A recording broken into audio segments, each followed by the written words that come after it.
O Senhor esteja convosco.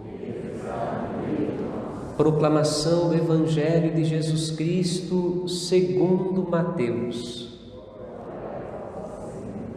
Naquele tempo, Jesus foi à região de Cesareia de Filipe e aí perguntou aos seus discípulos: quem dizem os homens ser o Filho do Homem? Eles responderam: alguns dizem que é João Batista, outros que é Elias, outros ainda que é Jeremias ou algum dos profetas.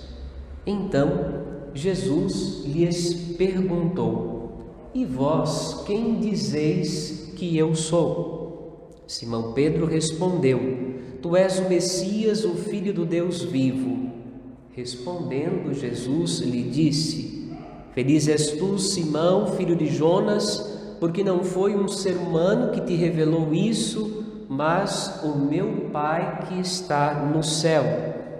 Por isso eu te digo que tu és Pedro, e sobre esta pedra construirei a minha igreja, e o poder do inferno nunca poderá vencê-la. Eu te darei as chaves do reino dos céus.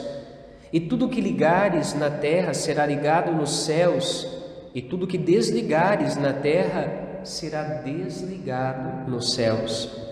Jesus então ordenou aos discípulos que não dissessem a ninguém que ele era o Messias. Palavra da salvação. Glória a vós, Senhor. Que as palavras do Santo Evangelho perdoem os nossos pecados. Assim seja. Meus irmãos queridos, minhas irmãs, duas palavras a respeito da liturgia de hoje. Primeira, quando nós ouvimos na primeira leitura do profeta Isaías, Deus constituindo através do profeta aquele que iria à frente do seu povo para administrar os seus bens. Quando vemos no Evangelho Jesus constituindo Pedro como pedra de fundamento desta religião que está começando com a pregação do Evangelho. Percebemos que a autoridade de constituir aqueles que vão à frente do povo é de Deus. É Deus que realiza esta obra. A autoridade não é um atributo humano, mas conforme a Escritura, é Deus que constitui os administradores dos seus bens. Esta primeira palavra nos ajuda a meditar as leituras que nós ouvimos. Mas o Evangelho traz também um diálogo entre Jesus e Pedro. Um diálogo muito importante, porque esse diálogo, a pergunta que Jesus faz aos discípulos,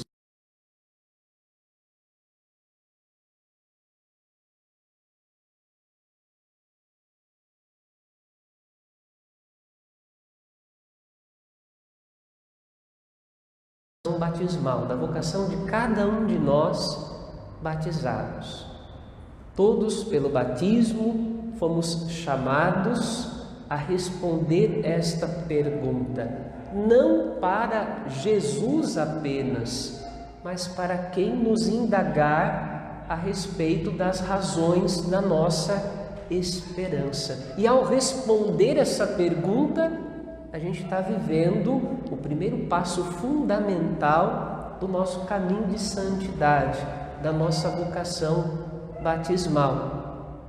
Pedro responde e Jesus elogia Pedro dizendo: Pedro, que bom que através da sua boca falou o meu Pai que está nos céus.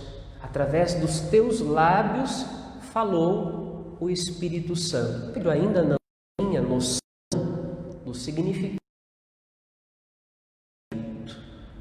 E Jesus, no finalzinho do Evangelho, Jesus vai dizer: não comentem com ninguém a respeito disso ainda, porque era necessário que Jesus esclarecesse aos seus discípulos qual é que era a sua missão. Ele não era somente o Messias. Ele não veio apenas para cumprir e realizar as expectativas do Antigo Testamento.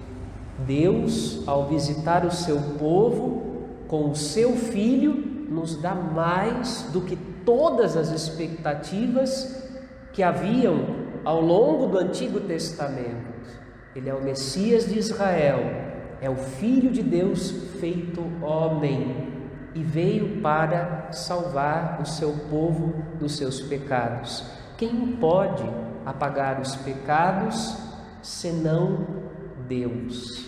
Quem tem o poder de eliminar o pecado senão Deus?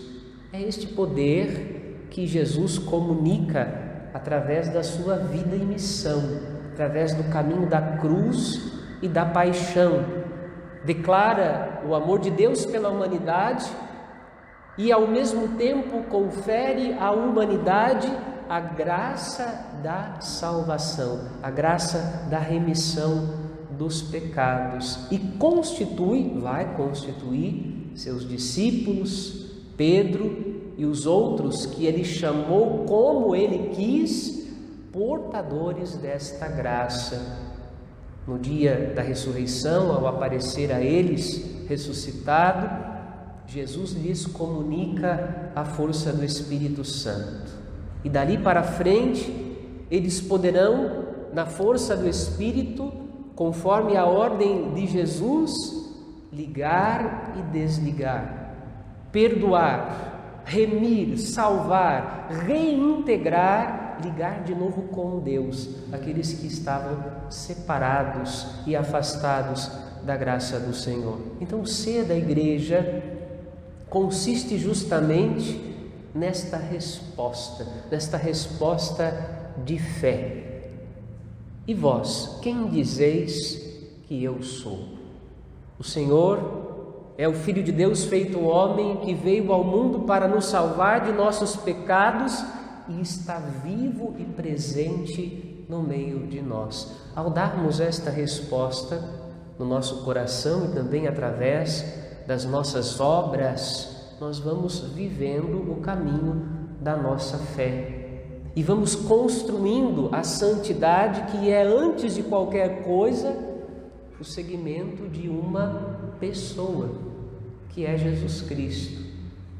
Queremos ouvir a voz desta pessoa, queremos contemplar com os nossos olhos as obras que Jesus realiza diante de nós, queremos, como os primeiros cristãos, tocar no mistério de Deus, queremos nos deixar deslumbrar pela grandeza de Deus presente no meio de nós. São Paulo, na segunda leitura, fala justamente deste assombro que toma o coração, a vida daquele que crê e que cada dia é convidado a mergulhar no mistério de Deus, como que avançando para águas mais profundas.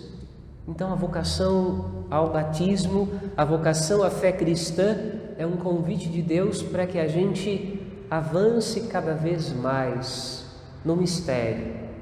O mistério da fé não é uma porta fechada para nós. Não, antes, Deus escolheu abrir o seu coração para nós. Mas é necessário que nós queiramos entrar, queiramos conhecer, desbravemos por uma vida de oração, pelo exercício da vida cristã, desbravemos o coração de Deus e nos espantemos com o tamanho da sua caridade, a força da sua caridade, a beleza da sua grandeza. Deus tem alegria de dar-nos este dom, este presente, justamente para que nós possamos sentir o quanto vale a nossa vida. Deus tem a alegria de deslumbrar-nos com o seu amor, para que nós possamos experimentar a força desta graça em nós. Quem diria que o pobre pescador Pedro teria a oportunidade diante de Jesus de, através de palavras que nem ele mesmo compreendia em profundidade, deixar Deus falar. É isto. Sendo batizados, Deus nos fez a cada um de nós dispensadores do seu mistério. Deus fez de cada um de nós portadores desta notícia maravilhosa. Deus visitou o seu povo e nos ama e quer manifestar as suas maravilhas no nosso meio. Não deixemos de dar esta riqueza a quantos nos pedem. Jesus não se entregou a nós para que nós o enterremos no fundo do quintal, nem para que nós o escondamos como uma pérola preciosa cujo brilho nós não queremos que ninguém veja. Não, Ele se entregou a nós para que nós possamos ser portadores da sua graça, do seu brilho, da sua glória e levar como bons dispensadores do mistério de Deus para tantos quantos precisam deste resplendor da glória de Deus, a sua presença. Que a nossa fé seja vibrante. Isso não quer dizer que a gente não tem limites e fraquezas, não é? Mas que a nossa fé seja vibrante. Que cada sorriso, que agora está coberto pelas máscaras, né? Mas a gente percebe quando os olhos falam, né? Ainda mais nesse momento agora que a gente vive direto coberto de máscara. Então, às vezes a gente não enxerga os lábios, mas parece que o sorriso transborda a alma. Que nós possamos, através do olhar, dos gestos, quando o sorriso é possível, do sorriso também, transbordar a presença de Deus e que ela seja contagiante, que ela possa também convidar outros a se aproximar de Jesus e a fazer esta pergunta: quem é este que preenche o nosso ser, o nosso coração de força, de alegria, de acalento, de proteção e de segurança? Ao respondermos esta pergunta, evangelizamos e atraímos para Cristo. Que seja assim a nossa vocação do dia a dia, para que o batismo que recebemos, ele possa produzir frutos concretos e constantes. Amém.